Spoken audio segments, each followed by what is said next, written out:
Hello everyone, welcome back to our channel. Today I will show you how you can create your WhatsApp link of your profile. This is really handy if others want to reach you directly on WhatsApp. So let's dive right into the video. To create WhatsApp link, open WhatsApp, go to option menu and tap on settings.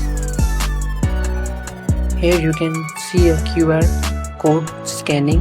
Tap on it. After tapping, there appears a QR code for your profile. In order to create link, tap on share and it generates a WhatsApp link for your profile. And now you can share your WhatsApp link on social media or in your website. I hope you find this tutorial helpful. If you did, please like the video, subscribe for more tips and leave a comment if you have any question. Thanks for watching. See you in the next video.